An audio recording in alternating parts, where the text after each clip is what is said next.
Assalamualaikum warahmatullahi wabarakatuh. Apakah Pasar Modal Syariah bisa gabung nggak ya?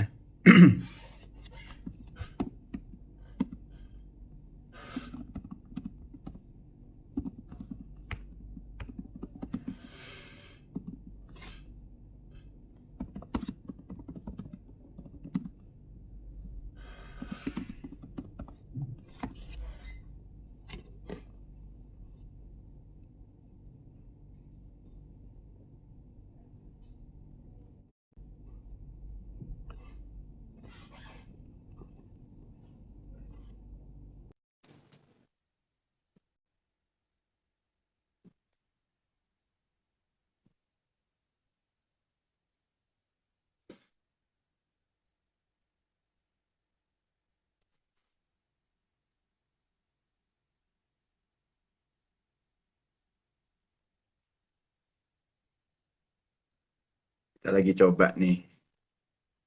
Eh, saya coba jadi hostnya.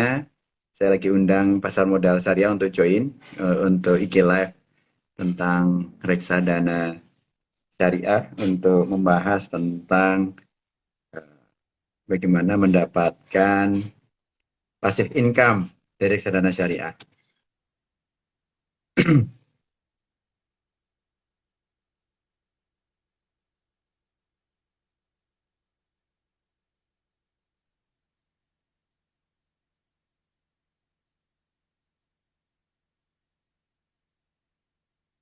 Oh, ternyata kok nggak bisa join juga ya di saya ya. Unable to join katanya pasar modal syariahnya. Kenapa ya? Saya udah approve tapi unable to join.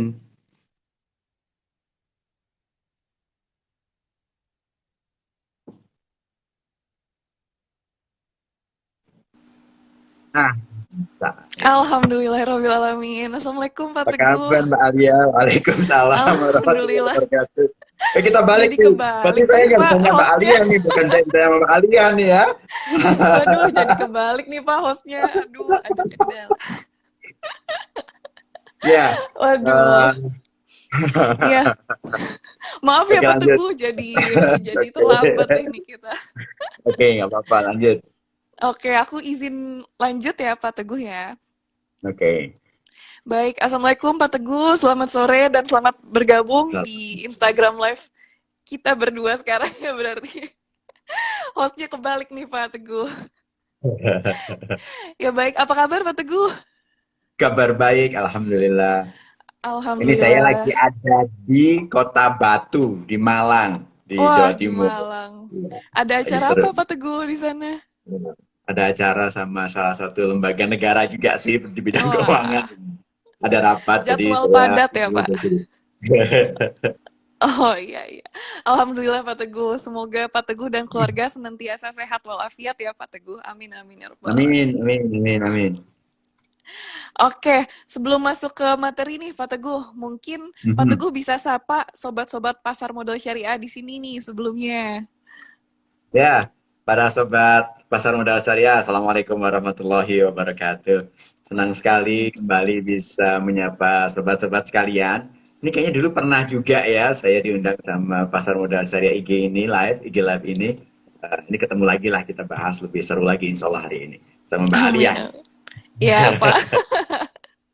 Oke, kita langsung aja nih Pak untuk live sore ini. Temanya nih Pak sangat menarik nih bagi sobat-sobat pasar modal syariah di sini yang Hmm. mayoritas generasi milenial dan generasi Z. Karena akhir-akhir ini nih Pak emang lagi cukup ngetren nih istilah passive income, apalagi buat kaum-kaum rebahan nih Pak. Ya, oke. Sebelum kita bicara lebih jauh nih, Pak Teguh, mungkin Pak Teguh bisa cerita sedikit nih, apa sih definisi dari reksadana syariah dan gimana sih Pak Teguh konsepnya? Silakan Pak Teguh. Ya, reksadana syariah, kita harus pahami dulu apa itu reksadana ya. Jadi reksadana syariah atau reksadana dulu deh. Reksadana itu kita bayangkan nih, sobat pasar modal ya. Ada sebuah wadah. Bayangin ada wadah gitu yang diperuntukkan untuk menghimpun dana. Wadah ini akan diisi oleh dana. Siapa yang menghimpun dana ini adalah masyarakat pemodal, masyarakat yang mau investasi di reksadana tersebut. Nah, dari wadah ini setelah terkumpul uang atau dalam prosesnya, ketika terkumpul uang dalam wadah ini, maka uang ini akan diinvestasikan dalam portofolio efek, dalam portofolio surat berharga. Siapa yang menginvestasikan? Yang investasikan namanya perusahaan manajer investasi. Nah, meskipun yang menginvestasikan itu adalah perusahaan manajer investasi, tapi si wadah ini dimanage, diadministrasikan oleh yang namanya bank kustodian. Bank kustodian adalah bank umum yang memiliki izin kustodian dari Otoritas Jasa Keuangan. Nah, bagaimana dengan reksadana syariah? Ya, berarti reksadana syariah adalah reksadana atau di wadah ada uangnya diinvestasikan oleh manajer investasi, oleh perusahaan manajer investasi, wadahnya diadministrasikan kalau toh beli yang settlement dalam bank kustodian yang dalam pengelolaannya baik ketika mengumpulkan dananya maupun ketika menginvestasikannya itu sesuai dengan prinsip-prinsip syariah. Nah, itu sih Mbak Alia prinsip dasarnya. Jadi kebayangkan ada wadah, uang naruh uang di situ, ketika naruhnya sesuai dengan prinsip syariah, ketika menginvestasikannya dalam portofolio surat berharga, efek, itu sesuai dengan prinsip syariah. Misalkan taruh di saham, ya masuk dalam saham yang masuk kriteria daftar efek syariah, masuknya ke instrumen sukuk, kalau yang fixed income-nya, atau masuk ke reksadana, masuk ke depositonya, deposito dari bank syariah, dan instrumen-instrumen lainnya yang harus sesuai dengan prinsip syariah. Wah, menarik sekali nih Pak Teguh. Jadi kita udah tahu nih apa sih definisi reksadana syariah ya tadi dari Pak Teguh. Nah, kita juga jangan lupa nih terkait risiko investasi yang perlu kita mitigasi nih sebagai investor reksadana syariah. Boleh cerita sedikit mungkin Pak Teguh terkait risiko apa aja sih yang perlu kita mitigasi? Nah, ini pertanyaan IG Lab yang benar nih. Ketika ngomongin investasi, pertanyaannya bukan hanya ngomongin keuntungan atau return atau imbal hasil, tapi juga ngomongin tentang risiko. Karena kita harus sadari bahwa setiap investasi itu memiliki risiko. Ya, pengertian tadi reksadana. Ada uang ditaruh di sebuah wadah, wadah diinvestasikan pada instrumen surat berharga, pada efek gitu kan. Efek itu ada kemungkinan untung, ada kemungkinan rugi. Nah, ketika untung, maka untungnya akan masuk ke dalam wadah ini yang artinya wadah ini dimiliki oleh investor, akan dibagi prorata nanti dalam istilahnya ada NAB-nya, nilai aktiva bersihnya, net asset value-nya itu berapa akan dibagikan kepada siapa, dicatat sebagai miliknya para pemegang unit penyertaan reksadana tersebut. Tapi kalau efeknya turun, ya berarti nilai kita, nilai uang kita yang ada di reksadana tersebut ada kemungkinan menurun. Kenapa saya menekankan kata nilainya bisa naik, nilainya bisa turun? Itu hanya sekedar nilai yang kalau naik kemudian kita redeem, kita ambil gitu ya. Kita redeem itu bahasa Indonesianya apa ya Mbak Alia ya? Kita tarik gitu ya, kita cairkan. Nah, Iya, kita cairkan, Pak ya. kita cairkan, maka kita akan realisasikan keuntungan kita.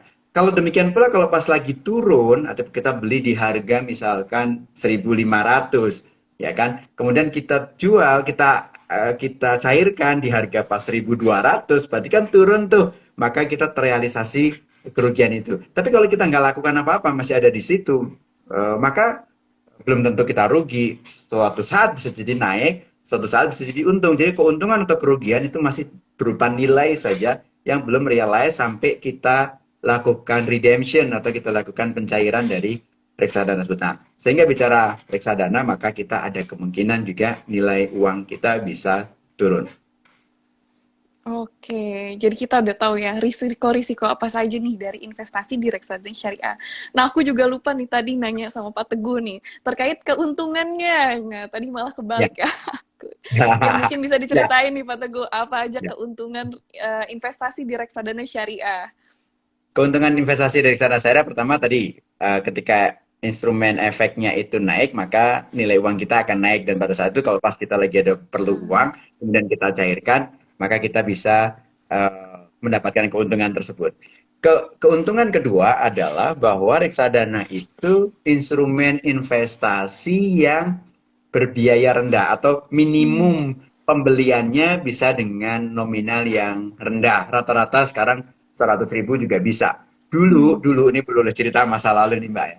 Saya pertama investasi saya di pasar modal itu adalah pertama kali adalah reksadana. dan waktu itu langsung reksadana syariah gitu kan. Waktu itu baru kerja dari reksadana, saya beli. Pada saat itu tahun 2000-an lah, 2002, 2003 lah kalau saya ingat, 2003, 2004 ya. Kira-kira itu saya baru kerja, itu saya pingin juga sebetulnya investasi di saham waktu itu.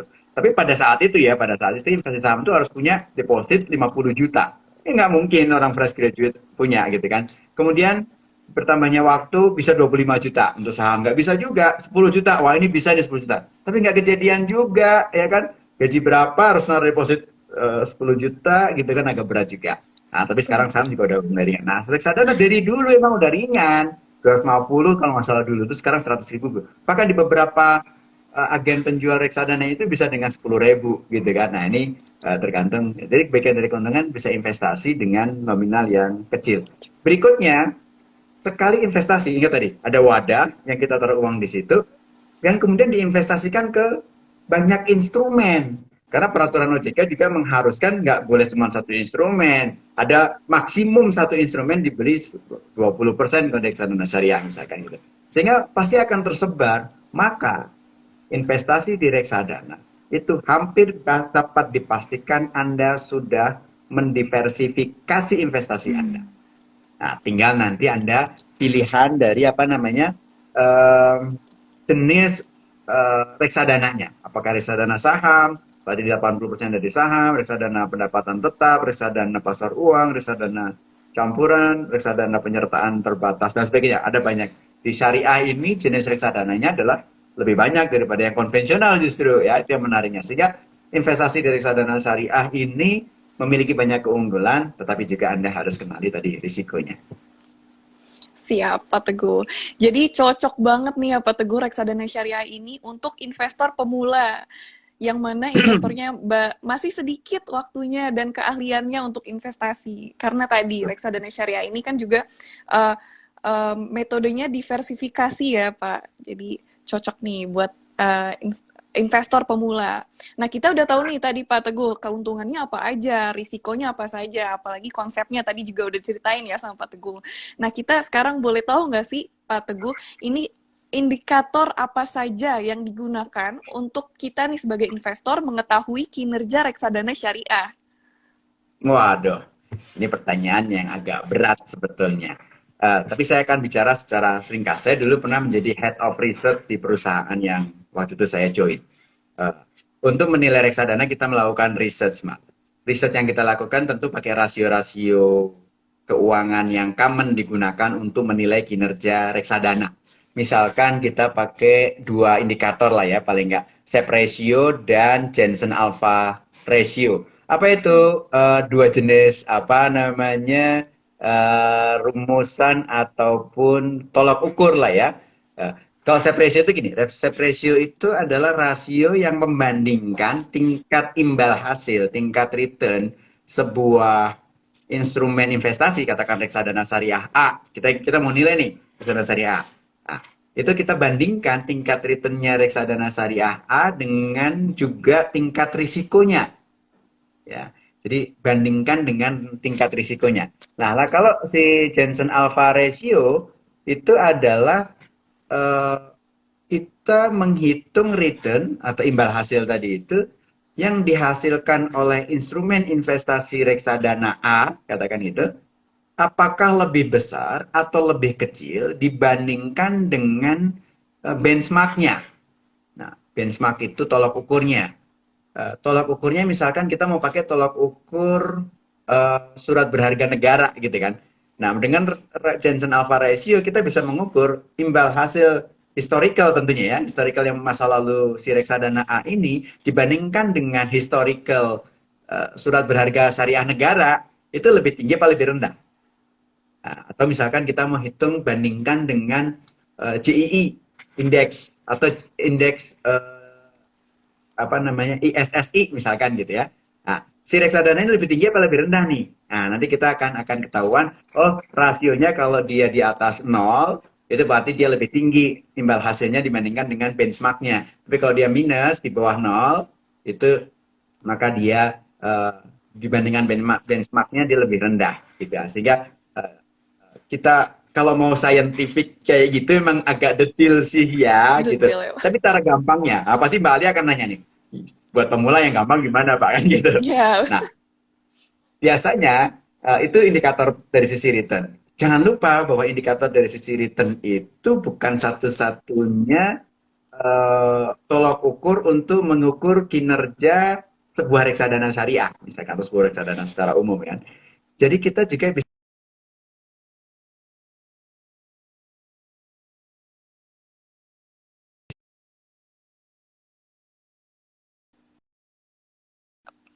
Pak Teguh di saya, Pak Teguh.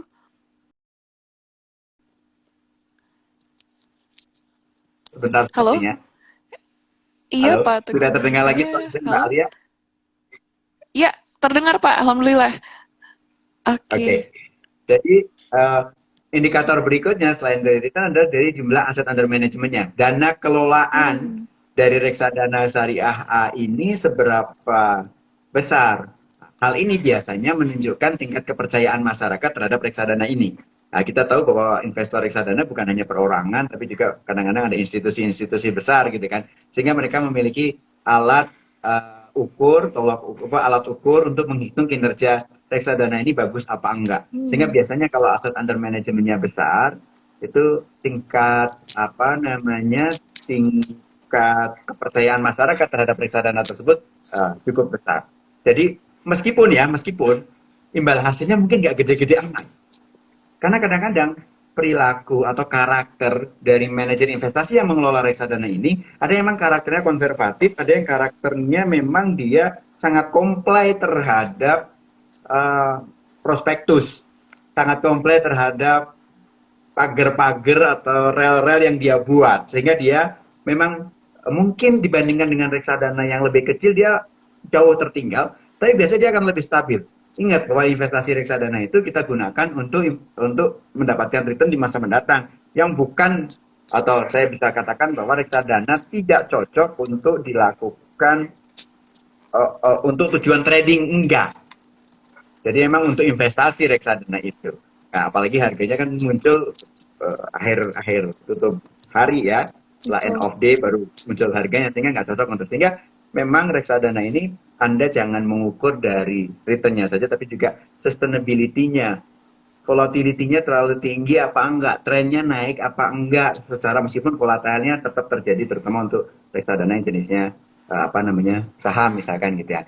Nah, pertama jadi returnnya, kedua dari aset under manajemennya, yang ketiga bonafit apa enggak nih MI-nya. Nah, kita bisa lihat sekarang 10 besar MI di Indonesia itu siapa aja. Nah, mungkin Anda kerucutkan lagi, yang sering Anda dengar itu yang mana. Yang sering Anda dengar di berita itu berita buruk atau berita baik, berita kinerja atau berita kasus, kan gitu.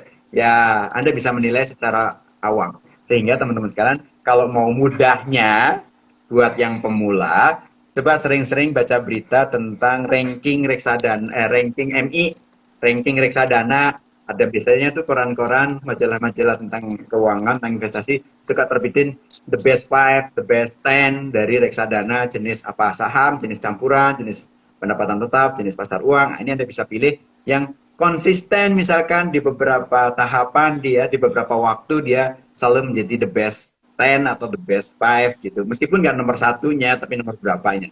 Itu saya kira Mbak.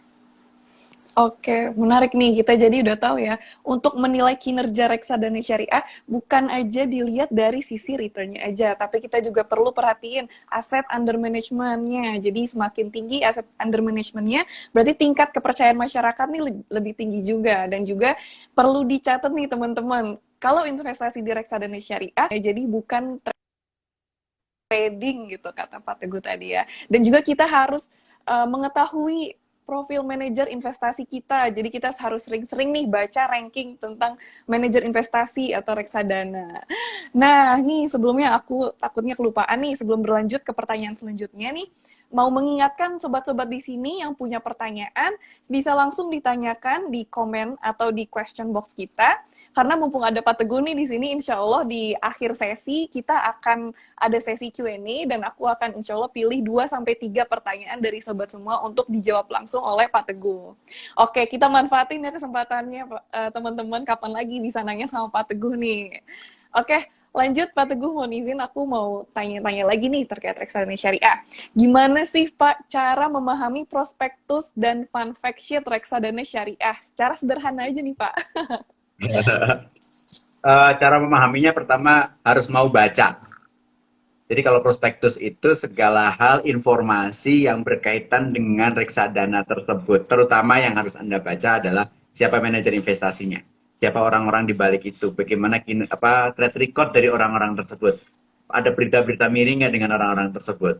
Juga yang perlu Anda baca juga ini jenisnya reksadananya apa, strategi investasinya kemana, ya. Jadi baca tentang reksadana, saya kira ada beberapa halaman di awal itu yang menggambarkan semua hal yang Anda butuhkan itu. Tapi juga Anda jaga baca yang halaman-halaman terakhir yang ketika bicara tentang biaya. Nah, biaya ini kalau Anda baca cuma satu prospektus, maka tidak bisa dibandingkan dengan yang lain. Anda bisa bandingkan dengan yang lain. Saran saya kalau Anda mau bandingkan satu reksadana dengan reksadana yang lain, bandingkan yang sejenis. Reksadana saham dengan reksadana saham, reksadana campuran dengan campuran, pendapatan tetap dengan pendapatan tetap, pasar uang dengan pasar uang. Sehingga dari sisi biaya, dari sisi strategi, dari sisi apa Anda bisa membandingkannya apple to apple, gitu kan. Nah, dengan membaca itu Anda tahu oh ini strategi investasinya masuk ke misalkan dia hanya masuk ke green investment aja atau dia masuk di infrastruktur aja atau dia fokus di surat berharga syariah negara aja misalkan gitu untuk yang pendapatan tetap misalkan gitu. Nah itu Anda jadi tahu oh kalau saya milih ini maka investasinya kemana, jenisnya apa. Kalau yang syariah udah pasti reksadana syariah hanya akan masuk ke instrumen investasi yang sesuai dengan prinsip syariah. Nggak mungkin beli perusahaan atau beli saham dari perusahaan minuman keras, rokok, bank ribawi, asuransi konvensional nggak bakalan beli gitu kan. Nggak mungkin beli juga obligasi konvensional, yang dia beli adalah sukuk dan sebagainya. Sehingga dengan memilih reksadana syariah, maka dia pasti investasi pada sektor-sektor dan instrumen-instrumen yang sesuai dengan prinsip syariah. Sehingga kalau saya bikin investasi tapi saya nggak mau uang saya masuk ke minuman keras, masuk ke senjata, masuk ke konvensional base gitu ya, atau bank konvensional, asuransi konvensional dan sebagainya, maka pilihlah reksadana yang syariah. Itu Mbak Ali. Oke, jadi gitu ya Sob, cara memahami prospektus dan fun fact sheet reksadana Oh iya, syariah. fun Jadi fact sheet belum. teman-teman, oh Fun iya fact fun sheet fact belum. sheetnya Iya, ya, belum. saya baru ingat nih. Nah, kalau fun fact sheet itu laporan kinerja dalam 1 bulan terakhir biasanya, gitu kan? Oh Nah, iya. di situ ada tuh apa aja dia investasi di 5 besarnya atau 10 besarnya, terus kemudian returnnya dibandingkan dengan tolok ukurnya, terus returnnya dia pada saat ini dibandingkan dengan pada saat diterbitkan atau pada 1 tahun sebelumnya atau pada 3 bulan sebelumnya atau pada 6 bulan sebelumnya itu ada. Jadi kalau membaca fun fact sheet itu suatu laporan realisasi keuntungan dia dari reksadana yang kita baca fun fact sheet-nya, ada yang sebulan, 3 bulan, 6 bulan, 1 tahun, atau sejak terbitnya itu biasanya ada. Ada gambaran sekilas juga tentang MI-nya, tapi kalau mau detail, bacanya adalah si prospektusnya. Itu sih Mbak Ali. Oke, makasih Pak Teguh. Jawabannya sangat padat dan singkat dan jelas ya Pak Teguh. Oke, kita lanjut ke pertanyaan selanjutnya nih Pak Teguh. Kita kan Oke. tadi udah tahu banyak ya tentang reksadana syariah nih. Semakin terbekali lah dari Pak Teguh ya. Sekarang kita mau tahu nih cara implementasinya, cara berinvestasi melalui reksadana syariah tuh gimana sih Pak Teguh? Oh, sekarang mah gampang banget. Anda bisa langsung hubungi manajer investasinya untuk buka akun di sana. Tapi hari ini juga Mm-mm. sudah banyak di marketplace, di apa ya namanya agen distribusi Upward gitu, agen penjual reksadana yang online ya, yang based on online. Ada banyak banyak platform yang Anda bisa beli. Coba searching aja platform atau cara beli reksadana atau di mana beli reksadana, platform yang jual reksadana. Itu pasti akan muncul seabrek-abrek tuh. Anda tinggal pilih mana yang familiar. Tentu diawali dengan pembukaan akun. Ya, kalau sudah akunnya aktif, Anda bisa transfer. Pastikan ketika Anda mentransfer dananya, itu nama rekeningnya adalah nama reksadana, bukan nama orang lain, bukan nama PT juga, bukan. Benar-benar spesifik Anda mentransfer dana Anda itu kepada misalkan reksadana syariah saham A B C D, nah itu udah benar tuh. Tapi kalau transfernya diminta PT manajer investasi A gitu. Nah, ini jangan-jangan Anda masuk ke platform yang salah nih. Atau ditransfer ke Bapak Budi. Nah, ini keliru banget gitu kan. Nah, ini udah pasti nih Anda salah salah masuk pintu nih. Jangan-jangan Anda kena apa ya? Kena prank gitu ya, sehingga uang Anda bisa hilang gitu kan. Nah, pastikan namanya udah pasti nama dari reksadana tersebut. Itu sih caranya, mudah buka akun dan langsung Anda bisa beli dengan nominal yang relatif cukup rendah. Oke, nah udah tahu nih Sob ya, tadi perlu dicatat nih cara investasi di reksadana syariah, langsung aja hubungi MI-nya. Juga bisa lewat agen penjual reksadana online. Bisa langsung searching juga di Google, udah banyak informasinya deh gimana caranya investasi reksadana syariah. Dan perlu di-note juga nih tadi, tujuan transfernya jangan sampai ke nama perseorangan ya. Ini harus persis dengan reksadana syariah yang teman-teman investasiin tadi namanya. Oke, Pak Teguh, mungkin bisa cerita sedikit nih, bagaimana pertumbuhan reksadana syariah beberapa tahun belakangan ini? Yang ngomongin tentang pertumbuhan kayaknya Mbak Alia lebih fasih daripada saya. Jadi memang reksadana syariah ini adalah kita bisa jadikan sebagai entry point kita untuk berinvestasi di pasar modal, gitu ya. Memang trennya naik turun dari sisi kinerjanya ya. Sempat bagus di tahun 2019, seingat saya, tahun 2020 juga masih meningkat. Nah, kita tahu ada COVID, kemudian banyak orang investasinya juga hati-hati ya, ngerem, banyak masuk ke instrumen yang lebih aman, banyak masuk ke instrumen justru yang lebih sophisticated, misalkan gitu kan. Meskipun juga kadang-kadang diiringi dengan adanya penipuan, kita dengar kan ada penipuan online yang pakai istilah apa sih namanya robot, pakai istilah robot dan lain Oh, sebagainya. Ya robot kan trading. beberapa waktu yang lalu uh, harapannya ini udah di bulan Oktober kinerjanya mulai membaik lagi, kita harapkan, meskipun kita mendengar berita adanya resesi di negara-negara luar, di Indonesia relatif so far insya Allah aman gitu kan.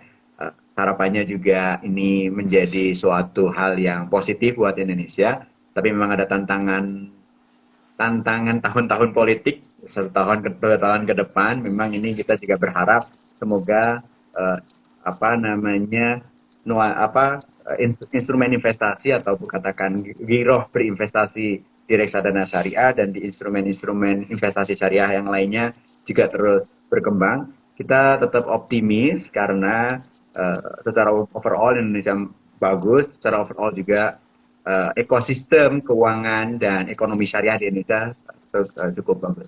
Saat ini kalau kita bisa lihat market share-nya reksadana syariah dari sisi NAB-nya itu udah 7,7%, ya kan. Dari sisi jumlah reksadananya malah udah 12,41% gitu. Jadi ini relatif suatu kinerja yang bagus. Total aset under management itu 27 triliun, apa miliar ya? Triliun. NAB-nya, sorry, 41 triliun, 41 triliun itu. 41 triliun atau kenaikannya dalam satu uh, tahun ini sekitar 27 miliar. Jadi ada 41 triliun yang ada di reksadana syariah. Dan yang unik adalah, dan ini inovasi yang ada di reksadana syariah adalah yang paling besarnya ada di reksadana syariah berbasis efek di luar negeri. Nah, ini menarik. Yang di reksadana konvensional nggak ada. Nah, buat yang uh, dompetnya agak tebal dan dalam US dollar, ini bisa jadi pilihan yang menarik. Tapi bagi pemula, paling nggak kita di yang reksadana saham, reksadana pasar uang, gitu ya, reksadana pendapatan tetap yang juga relatif ini ada reksadana campuran misalkan, gitu juga bisa menjadi pilihan. Saya kira itu sih Mbak Alia. Nah, oke Pak Teguh. Jadi semoga kedepannya reksadana syariah dan instrumen-instrumen investasi syariah lainnya terus tumbuh positif ya Pak. Amin, amin, ya Oke. rabbal alamin. Oke, sekarang nih Pak Teguh, kenapa sih harus milih reksadana syariah? Apa yang membedakan reksadana syariah dengan reksadana konvensional nih Pak? Ya kalau saya sih nggak ada alasan sama sekali untuk memilih reksadana yang konven ya. Nah, itu udah harga mati ya, katakan gitu kan. Jadi memang perbedaannya cukup banyak ya. Artinya saya nggak mau, misalkan saya milih harus hanya reksadana syariah karena saya nggak mau uang yang saya investasikan nanti dibelikan oleh manajer investasi ke pabrik minuman keras atau pabrik rokok atau bank-bank yang berbasis ribawi atau eh, perusahaan-perusahaan yang mengandalkan operasionalnya dari utang ribawi. Ah, ini yang juga kita nggak mau. Nah, sehingga itu menjadi pilihan. Jadi keunggulannya adalah dia hanya berinvestasi pada instrumen yang syariah dan juga memiliki kinerja keuangan yang tidak disupport oleh konvensional base. Yang berikutnya adalah reksadana syariah. Selain dia juga harus berapa ya berpedoman pada peraturan undang-undangan, juga harus tunduk pada fatwa Dewan Syariah Nasional Majelis Ulama Indonesia yang itu juga berkaitan dengan aspek kesyariahannya. Berikutnya reksadana syariah bukan hanya diawasi oleh manajer investasi Manfosodian, tapi juga ada yang namanya Dewan Pengawas Syariah di manajer investasi yang mengelola dana tersebut. Secara return juga oke gitu. Jadi saya sih ini udah benefitnya banyak, returnnya juga bagus, ya pilih reksadana syariah lah. Gitu Mbak Ali. Iya, jadi cocok banget nih ya Pak untuk investor yang emang orientasinya syariah buat investasi di reksadana syariah. Mungkin ada ini juga ya Pak, istilah Tapi iya, cleansing ya Pak di reksadana syariah. apa? Istilah cleansing Pak, pembersihan NAB. Oh, cleansing. Oke, Iya. cleansing. Tadi ngomongin tentang investor pemula yang berorientasi pada syariah. Sebenarnya bukan hanya berorientasi pada syariah. Saya kebetulan menjadi dewan pengawas syariah juga di lembaga di manajer investasi. Itu pilihan reksadana syariah juga banyak dipilih oleh orang yang non Muslim. Kenapa? Karena secara hati nurani, misalkan ibu-ibu terutama, nggak mau dong uangnya diinvestasiin ke Mm-mm. rokok, ke minuman keras, gimana ngerusak generasi berikutnya kan gitu kan. Jadi dia lebih memilih untuk investasi di instrumen yang syariah, termasuk reksadana syariah. Mm-mm. Termasuk juga orang-orang yang memang orientasinya return, karena beberapa reksadana memberikan return yang oke, ya, dibandingkan dengan konvensionalnya. Nah, jadi uh, itu jadi pilihan. Nah, di reksadana syariah juga ada cleansing. Cleansing itu gini, somehow kadang-kadang ada return yang masuk ke reksadana syariah, ke kekayaan reksadana syariah, ke masuk wadah tadi pool of fund tadi itu, yang sumbernya dari yang non halal. Kadang-kadang tidak bisa dihindari karena transaksi keuangan. Maka pendapatan yang non halal itu keluar untuk dana sosial, untuk nyumbang bencana, misalkan untuk bangun kemarin tuh beberapa manajer investasi uh, membantu putusnya jembatan di sebuah pelosok di Republik Indonesia ini gitu kan. Jadi bermanfaat juga ketika memang tidak terhindarkan gitu ya untuk melakukan transaksi yang berakibat ada pendapatan yang non halal, udah otomatis nggak masuk ke dana kita, nggak masuk ke pool of fund, nggak masuk ke wadah tadi itu, akan dikeluarkan dan akan masuk penyalurannya kepada mereka yang berhak atas penyaluran tersebut.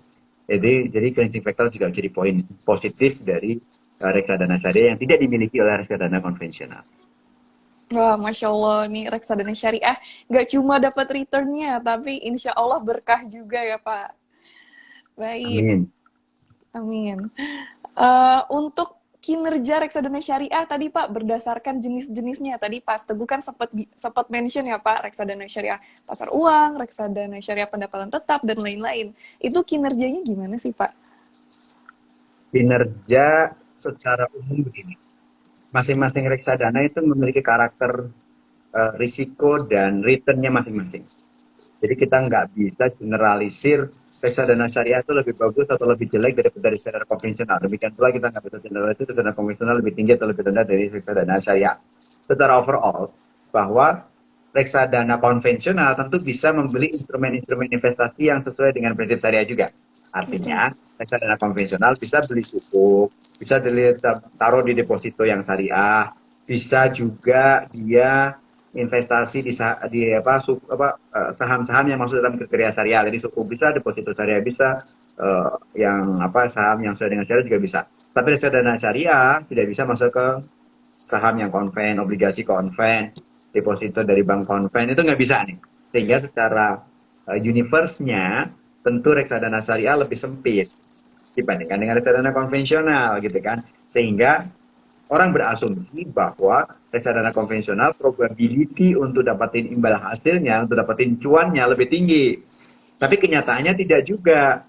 Meskipun pilihannya sedikit, tapi cukup beragam, sehingga jangan-jangan yang sedikit itu tersortir, tersaring. Oh, yang sedikit itu yang bagus-bagus. Ya kan, karena ada rasio utang itu di saham, cukup kinerja suku juga bagus, bahkan beberapa emiten itu menerbitkan sukuk dan obligasi, kadang-kadang nggak jadi obligasi, jadi cuma sukuk karena demandnya tinggi, sehingga itu banyak pilihan instrumen investasi yang at the end secara kinerja juga lebih tinggi. Nah, kalau per jenisnya, secara umum yang banyak dibeli oleh paling nggak katakan pemula itu ada 4 jenis dulu. Padahal reksadana syariah itu ada 9-10 jenis lah ya. Yang pertama, misalkan kita nilai dari sisi reksadana saham. Reksadana saham memiliki kinerja yang akan mirip dengan risiko dan kinerjanya saham, terutama saham-saham yang masuk dalam daftar efek syariah, misalkan gitu. Karena dia harus investasi di minimum 80% dari uangnya masuk ke instrumen saham. Gitu. Jadi risikonya lebih tinggi, juga probability untungnya juga lebih tinggi. Yang paling rendah adalah reksadana pasar uang. Apa sih reksadana pasar uang? Reksadana pasar uang adalah reksadana yang berinvestasi pada instrumen yang jatuh temponya kurang dari 1 tahun. Apa itu instrumen yang jatuh temponya kurang dari 1 tahun? Deposito. Deposito kan jatuh temponya 1 bulan, 3 bulan, 6 bulan, 12 bulan, kan nggak ada yang 1 tahun lebih nih. Jadi 1 tahun. Atau sukuk yang jatuh temponya kurang dari 1 tahun. Misalkan sukuk itu diterbitkan 3 tahun ya, tapi diterbitkannya udah 2 tahun yang lalu lebih. Berarti sekarang kalau dibeli itu kan jatuh temponya kurang dari 1 tahun. Nah, itu masuk dalam kriteria money market. Money market itu bukan berarti jual uang ya. Pasar uang itu bukan berarti jual beli uang gitu ya. Tapi pasar uang itu adalah instrumen investasi yang jatuh temponya kurang dari 1 tahun. Nah, reksadana pasar uang ini hanya membeli pada instrumen-instrumen tadi tuh, deposito ataupun sukuk yang jatuh temponya sudah kurang dari 1 tahun. Sehingga relatif reksadana syariah pasar uang lebih rendah risikonya dibandingkan dengan jenis reksadana yang lainnya, termasuk saham. Nah, bagaimana dengan reksadana pendapatan tetap? Reksadana pendapatan tetap adalah reksadana yang berinvestasi pada instrumen sukuk, baik sukuk korporasi maupun sukuk negara. Nah, relatif lebih rendah, tapi tetap ada risikonya karena di situ ada sukuk korporasi yang nilainya bisa naik bisa turun, bahkan mungkin juga ada gagal bayar misalkan gitu kan, sehingga tetap ada risiko di sana. Tetapi so far secara umum kalau pilihan instrumen investasi yang kita bisa baca di prospektus dan kemudian laporannya ada di fund fact sheet tadi itu, maka kita bisa tahu ini reksadana investasinya kemana aja sih, batasan-batasan investasinya apa aja. Nah, sementara reksadana campuran, nah ini yang paling fleksibel sebetulnya reksadananya, tapi tergantung lagi Anda harus baca prospektusnya atau secara umum aja prospektus singkatnya gitu. Ini investasi kemana? Karena dia bisa berinvestasi sampai dengan 79% di saham, maksimal 79% di sukuk, bisa juga taruh maksimal di deposito sampai 79% gitu kan. Sehingga dia bisa, misalkan sahamnya cuma 70%, maka yang sukuknya sama ininya tinggal 30% nih, misalkan 15-15 gitu ya. Berarti ini agak high risk nih, agak tinggi nih misalkan gitu. Ada juga ketika marketnya lagi potensinya lebih rendah di saham, dia mungkin kurangin porsi sahamnya, banyakin porsi sukuknya misalkan gitu kan. Nah, ini biasanya ngatur si siapa namanya, si manajer investasi untuk ngatur portofolionya lebih fleksibel. Tapi tetap ada risiko. Tetap aja ada probability untung dan juga ada probability rugi. Kalau boleh dilihat dari 4 itu yang paling risikonya tinggi adalah saham, kedua adalah kedua adalah campuran, ketiga adalah pendapatan tetap, dan keempat adalah yang pasar uang. Jadi kalau mau mulai bagi pemula mau masuk ke reksadana syariah pasar uang dulu boleh, mau mulainya dari pendapatan tetap juga dulu boleh, mulainya dari campuran juga boleh. Tapi artinya gini, punya pasar uang juga, punya reksadana syariah pendapatan tetap, atau punya reksadana syariah campuran, dan juga mungkin sedikit punya reksadana syariah saham misalkan gitu. Jadi bisa dikombinasiin, sehingga saran saya sih untuk belajar, siapin uang untuk belajar, karena gini, Anda misalkan nih sebuah reksadana minimum belinya 100.000, Anda beli 100.000 doang, ada orang lain belinya 1 miliar, laporan yang Anda terima itu sama dengan orang yang investasi 1 miliar, meskipun Anda cuma 100.000 gitu kan. Ya, untuk belajar, begitu Anda dapat laporannya, dapat fun fact sheet-nya, atau Anda buka-buka websitenya, baca fun fact sheet-nya, itu yang dikirim ke Anda dengan yang dikirim orang yang investasi 1 miliar tadi, itu laporan yang sama juga. Gitu. Jadi, dapatin ilmunya dulu. Dan satu hal, kalau mau belajar, harus nyemplung. Jangan belajar renang, tapi cuma teori, apalagi cuma IG Live. Nggak akan bisa renang, bener nggak? Belajar investasi juga jangan hanya teori doang, jangan hanya lewat IG Live doang, webinar doang, tapi nyemplung masuk ke instrumennya, meskipun cuma 100.000, tambahin bulan depan, tambahin lagi, sehingga Anda bisa menikmati. Rasakan sense-nya untuk memiliki reksadana, rasakan sense-nya Anda sebagai investor reksadana syariah. Wah, bagus banget nih. Udah dapet nih tips and trick ya dalam memilih reksadana syariah khususnya bagi pemula dari Pak Teguh tadi ya. Perlu di-note juga tadi ya, berarti risiko paling rendah itu kalau di reksadana syariah itu di pasar uang dan paling tinggi resikonya itu di reksadana saham. Nah, bagaimana sih Pak Teguh strategi investasi reksadana syariah agar mendapatkan passive income yang optimal? Nah, ini sepertinya pertanyaan utama kita nih. Ya, kita bicara passive income. Passive income itu apa sih? Jangan sampai kita apa ya, semacam tren-trenan doang, passive income. Mereka kita nggak memahami passive income itu apa. Passive income itu sejatinya adalah penghasilan pasif. Jadi ada penghasilan pasif, ada penghasilan aktif. Kalau penghasilan aktif kita bekerja, kita dapat upah, kita dapat gaji, kita dapat hasil, kita laba kalau kita punya usaha itu berarti atas pekerjaan kita, kita aktif bekerja, kita aktif berusaha kalau punya usaha misalkan, kita dapatin income. Tapi ada yang kita naruh uang aja, tapi kita bisa dapatin income.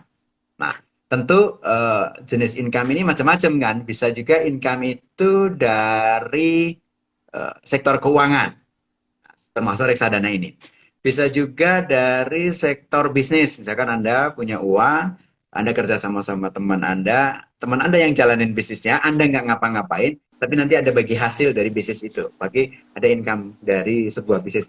Ada juga income dari aset tetap, misalkan, atau aset yang disewakan, ada properti, apartemen, kos-kosan, atau bahkan kendaraan yang Anda sewakan ke driver online, misalkan gitu ya. Nah, sehingga Anda dapat tiap hari atau tiap bulan Anda dapat income. Itu adalah passive income. Artinya, passive income adalah pendapatan yang Anda nggak ngapa-ngapain, hanya uang Anda yang bekerja dan menghasilkan uang. Nah, reksadana ini sebetulnya salah satu instrumen investasi yang bisa passive income, tetapi tidak langsung cash setiap bulan atau setiap tahun Anda terima. Tapi dia akan compounding, akan mendapatkan imbal hasil yang majemuk, yang terkumpul lagi dalam aset Anda gitu. Jadi ketika naik ya ada di situ terus, ketika turun ya juga ada di situ. Jadi ada di situ terus uangnya. Kalau emang trennya naik terus, maka aset Anda di reksadana tersebut akan naik. Anda nggak ngapa-ngapain. Karena yang bekerja adalah manajer investasi, yang mengadministrasikan, melakukan settlement adalah bank kustodian. Anda taruh uang di situ, uangnya akan berputar, dan misalkan Anda nggak, dia pokoknya tiap bulan tambahin. Suatu saat Anda punya tujuan, misalkan saya ingin pakai ini untuk biaya ngambil S2, misalkan gitu.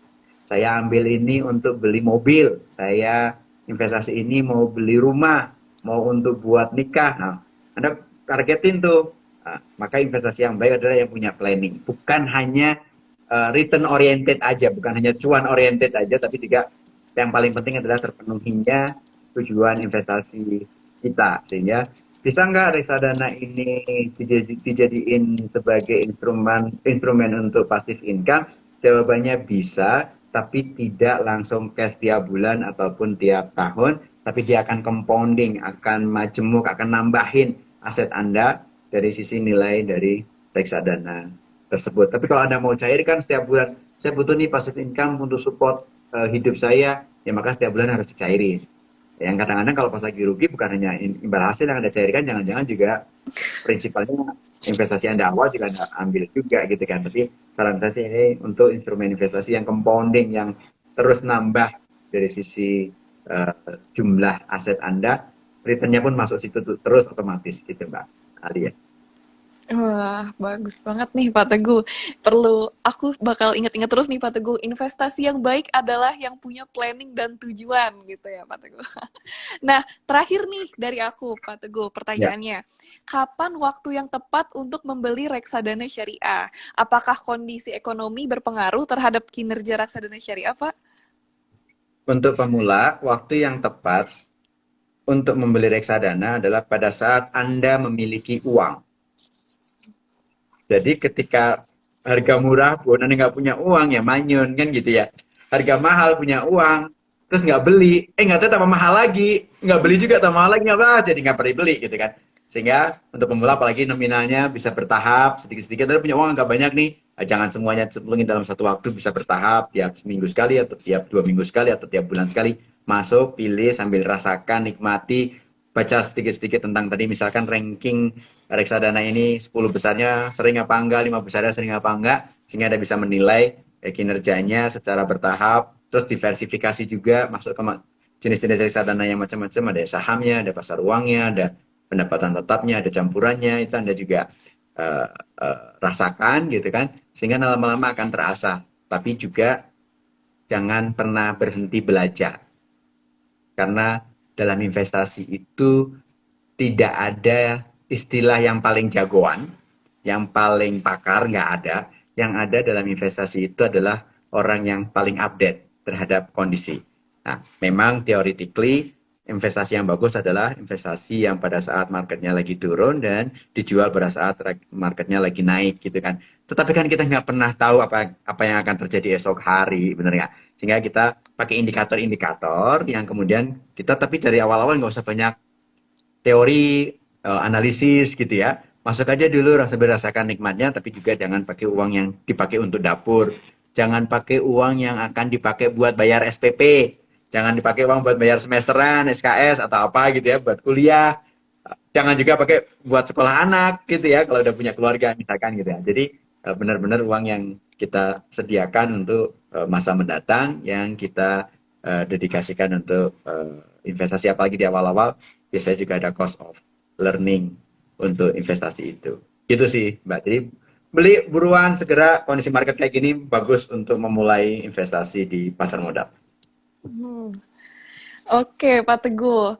Ini kita masuk langsung aja ke sesi tanya jawab ya, karena keterbatasan waktu juga nih. Jadi aku sebutin satu atau dua pertanyaan aja nih dari sobat-sobat pasar modal syariah sekalian. Ada yang bertanya nih, Pak Teguh. Tahun depan diisukan bakal resesi nih, Pak. Apakah dengan kita berinvestasi di reksadana menjadi pilihan yang tepat untuk mendapatkan passive income? Reksadana itu kan jenisnya banyak gitu ya. Jadi Anda silahkan analisis kira-kira untuk tahun depan dengan kondisi-kondisi yang seperti apa gitu, instrumen mana yang cocok. Karena reksadana itu kan jenisnya banyak. Mulai dari yang high risk, ada yang low risk. Dan biasanya itu berbanding terbalik.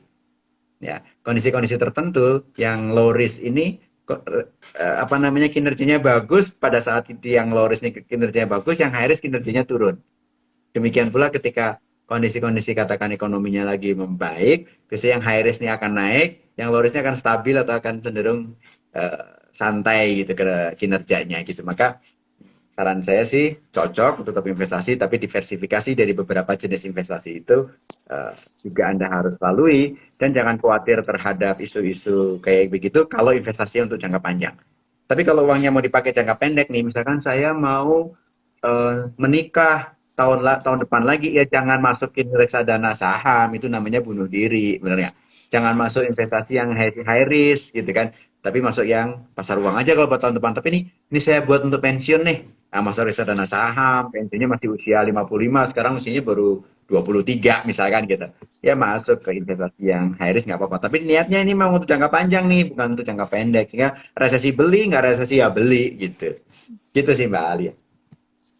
Oke,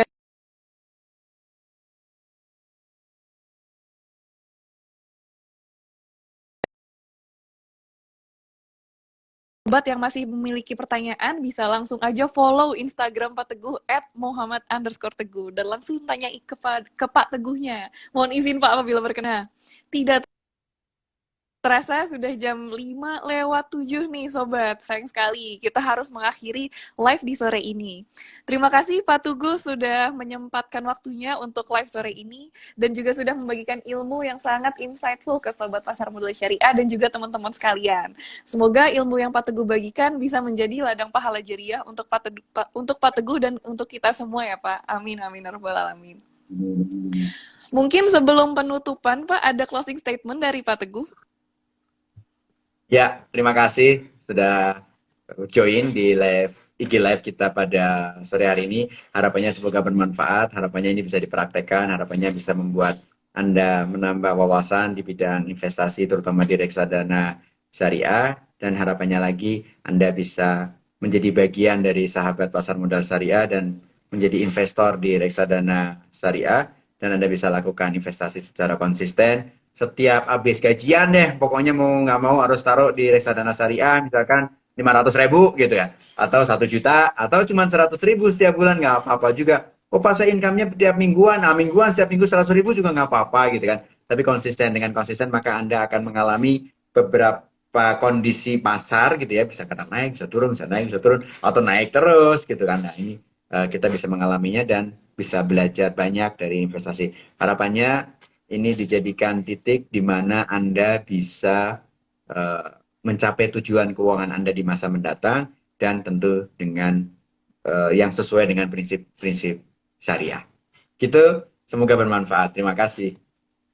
Baik, baik. Terima kasih Pak Teguh. Nah, sebelum saya tutup nih, ada sedikit pantun nih buat Pak Teguh. Nanti Pak Teguh Wih, mohon izin untuk bantu jawab cakep ya, Pak. siap. Oke. Bunga mawar harum baunya. Cakep. Indah juga dipandang di pagi hari. Terima kasih Pak Cakep. Teguh atas ilmunya. Semoga bisa berjumpa di lain hari. Wah. Baik, Pak. Keren, keren, keren, keren.